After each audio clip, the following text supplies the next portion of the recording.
Hello, everybody, and welcome to episode 1 of Conquering Chaos, a mom's guide to self care and sanity. I'm your host, Sydney, and today I want to share a deeply personal journey that transformed my life. Parenting has not been an easy or smooth ride for me.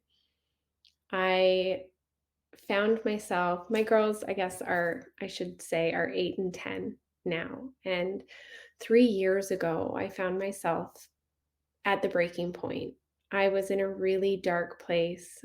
I had been struggling with postpartum anxiety for a number of years.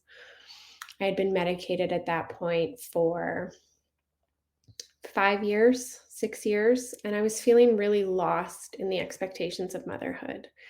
And today I stand strong, having found my way out, and I'm here to help others do the same. So join me as we explore my story of resilience, self discovery, and empowerment. So, 3 years ago, as I said, I was a woman who, despite my love for my family, found myself contemplating really drastic escapes.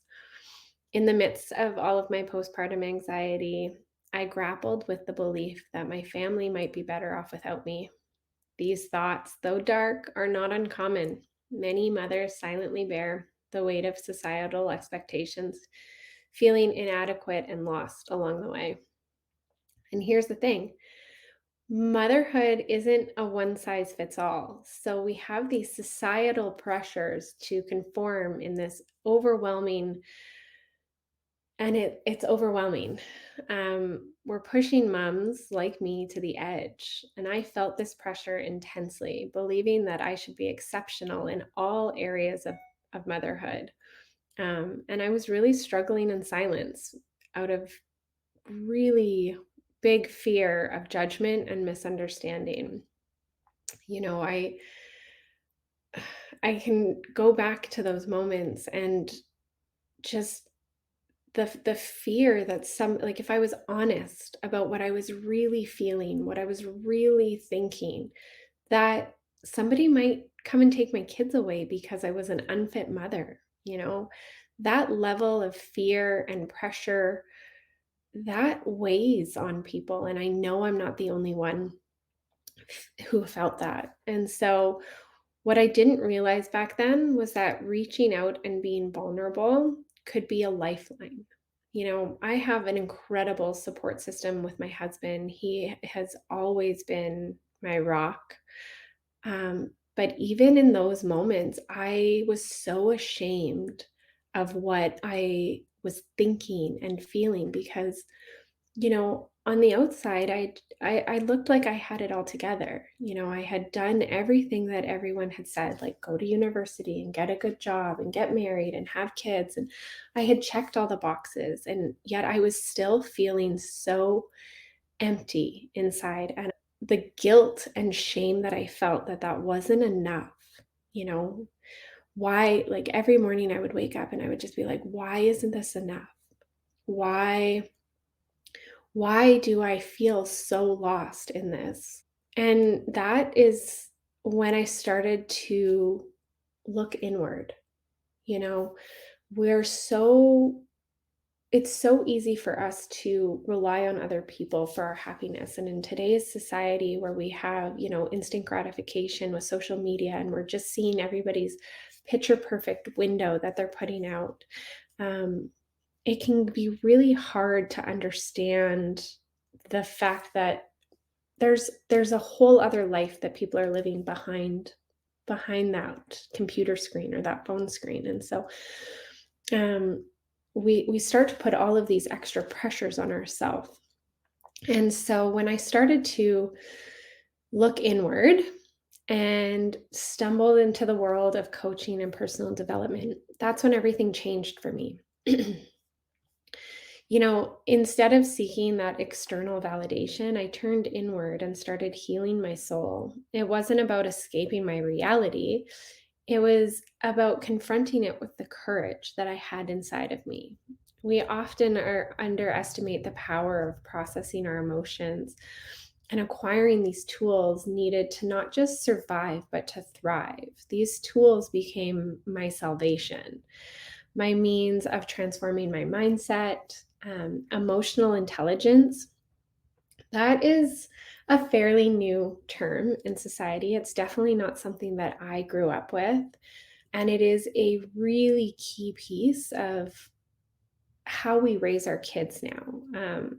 And so like we've often talk with our kids about their feelings and their emotions, and there's really great resources out there nowadays where you can name it to tame it, and all of these things. We did another course with the kids this summer called Mind Wizards, and it was really an amazing opportunity to help stimulate those conversations with them about their emotional intelligence and their mental well-being.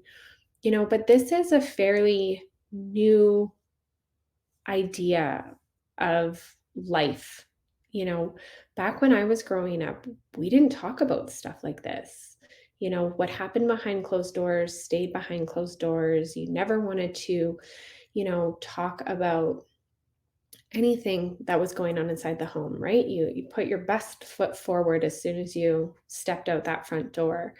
And I think that that was a huge detriment to what a lot of society is going through today. And so I'm grateful that we're transitioning out of that, and that there are more resources and more tools out there for our kids, but we still have a really long way to go. And so once I started to learn more about personal development and continued to grow my own emotional intelligence, as I healed, I realized the importance of breaking these generational cycles. And all everybody has different wounds and traumas that they're dealing with, you know, some more severe than others. And I think it's really great that we can like when we look at the generational healing, right? Like I don't want to pass down that trauma and that behavior to my kids. I want to heal myself so that I can model better emotional intelligence for my kids, right? And teach them how to do it at such a young age that it's just natural for them to be able to get the support and the guidance and everything that they need before it's too late.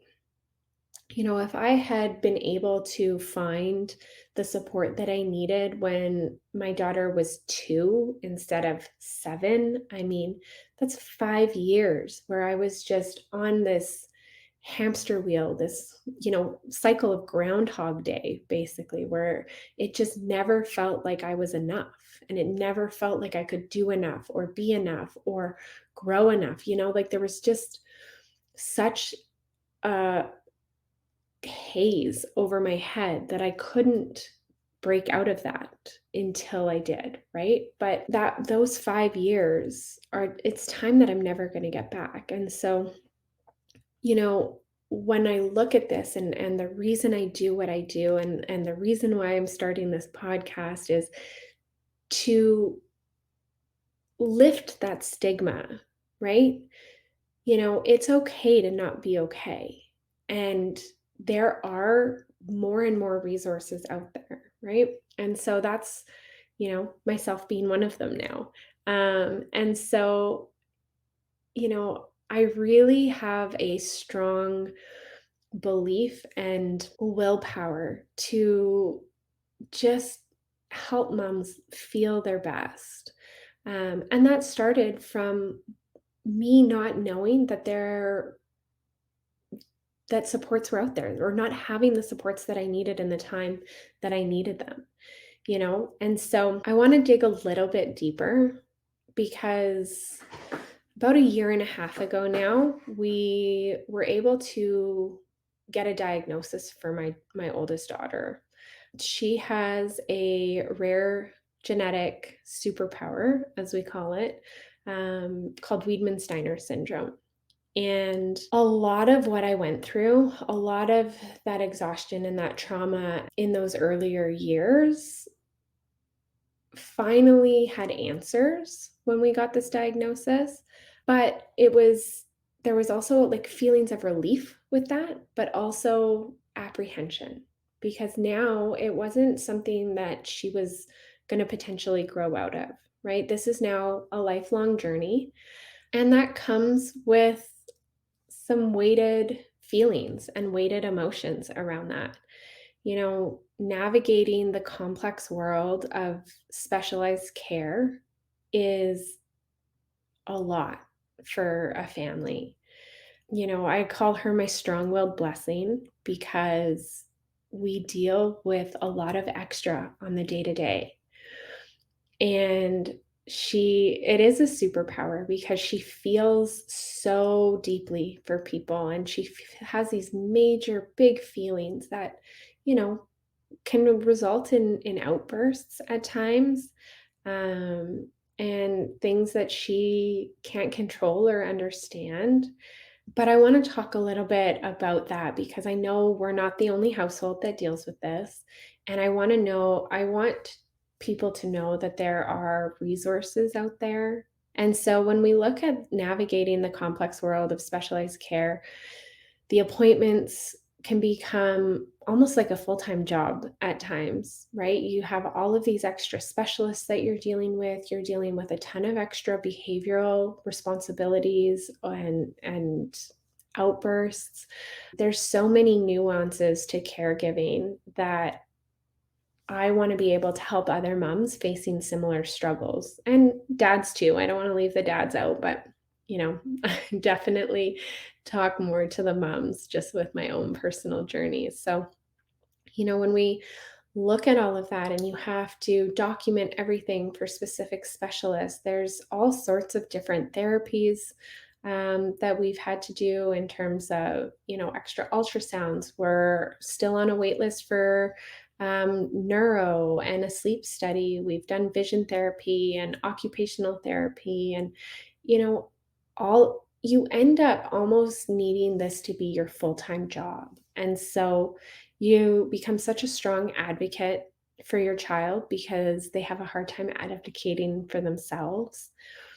And you end up having to really dig deep and find this newfound strength within you to stand as a beacon of hope for your kids and yourself. And it's a lot. And if this is where your family is as well, I just want you guys to know that, you know, there are a ton of resources out there, and I know that it can feel completely overwhelming, um, but I welcome conversations about this. If there's something that you're specifically looking for support with, let me know because we have gone through the ringer in the last few months of having to document it all and navigate it. And you're dealing with all sorts of, even regressions, right? You think you're out of a certain stage, like eating behaviors or potty training or all sorts of, things that you would expect maybe from a toddler, but as your kid is growing, that you think you're kind of past that stage. And then you're faced with regressions and other things like that. And so I just, I know I fully understand the extra layer that comes with parenting a kid that has extra needs or is a strong-willed blessing because, like, Lord knows that is a whole probably episode on its own coming up. But I really wanted to just give you guys a little bit of insight as to who I am and what our background story is and what I have been able to move and grow through and just share my testament to the power of resilience and self-discovery. So yeah, with that, if there are other moms out there that are feeling overwhelmed and unheard and alone, remember this: you are not alone. My journey proves that when in the face of chaos, there is immense strength within us. As the mom empowerment coach, I extend my hand to you, offering support and understanding and the tools to navigate your unique journey. And so, with that, I just want to leave you guys with these words: I'm here for you. You're not alone. And together we can conquer the chaos one day at a time. So, thank you for joining me on this very first episode of Conquering Chaos. Until next time, take care and remember that you are stronger than you think.